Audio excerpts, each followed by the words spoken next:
The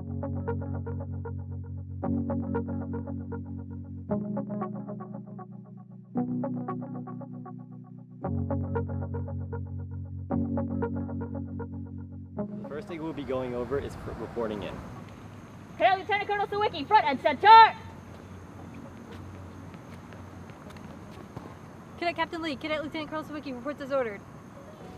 Cadet Captain Lee, Cadet Lieutenant Colonel Sawicki, requests permission to return to ranks. Return to ranks.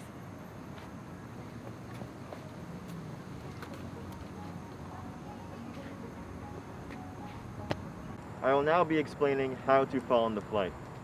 When the flight commander wants to fall on the flight commander will state the verbiage, "Flight, forward!" Field of flight, fallen! At that point, the entire flight will fall into 3 elements in line formation. This means that the guidon bearer will be on the guide will be on the front of the flight and at the right. Off of the left side of the guidon bearer, approximately 40 inches away, the first element leader will fall in. Behind the first element leader, 40 inches away, the second element leader will fall in. And behind the second element leader, 40 inches away, the third element leader will fall in. The next movement I'll be talking about is forward march. So your flight should have already been followed in, and the command is forward march. First step always has to be left foot. Mark time is a stationary march.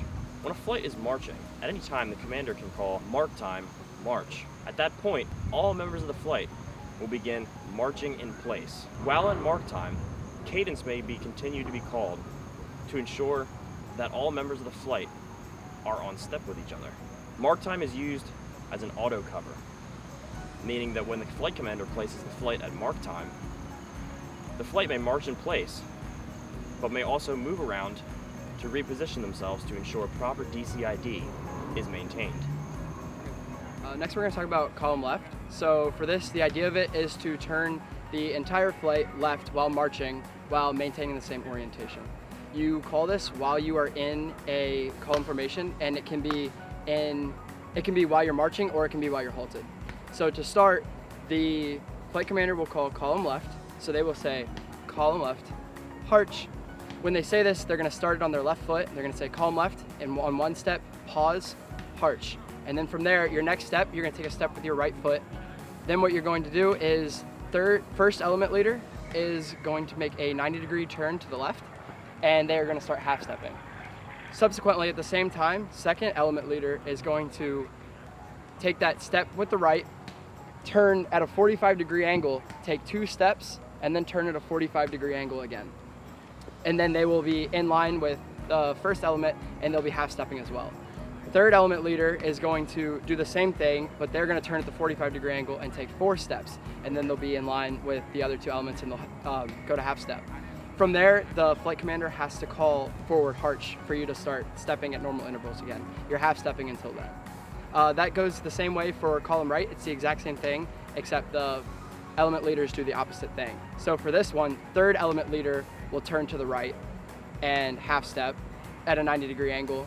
Second element leader will turn to the right, take 2 steps, 45-degree angle, take 2 steps, and then turn at a 45-degree angle again and half step. And first element will 45-degree to the right, 4 steps, and then 45-degree to the right as well. Next we'll be discussing flanking movements, starting with left flank. The point of these is also, as with column movements, to turn your entire flight in one direction, but instead you will not be maintaining the normal interval. Everybody's going to be turning at the same time. The flight commander will call left flank march. Same as column movements, it'll start on their left foot. They'll say left flank, pause, march. From there, everybody takes 1 more step and does a pivot 90 degrees to the left and keeps marching as normal. It's all done at the same time and it's executed quickly. And that goes the same way for a right flank. It's going to start on the right foot. The flight commander is going to say right flank, pause, march. Everybody's going to take 1 step with the left foot, pivot 90 degrees to the right, and then the entire flight is marching 90 degrees to the right, now in a different orientation. And the only way that only movement you can call from there is a halt, or to move them back into the column formation, you're going to have to call the other flank. You can't do any other movements there because you're not in column formation. The next movement we'll be discussing is to the rear. The point of this is if you're in a column formation and the flight commander calls it, everybody is going to turn 180 degrees in the opposite direction and keep marching in inverted line formation. So to start, this is going to be executed on the right foot. The flight commander, when everybody's foot hits to the right, the flight commander is going to say, to the rear, pause, march. From there, everyone's going to take one regular step with their left foot. They're going to pivot on their left toe and their right heel 180 degrees. Now they're in the opposite direction, and from there, they are going to take one half step, and then they're going to continue marching normally. Thank you for watching another Detachment 485 Productions video. Don't forget to follow us on our social medias, on YouTube, Instagram, and Facebook. And as always, nevermore.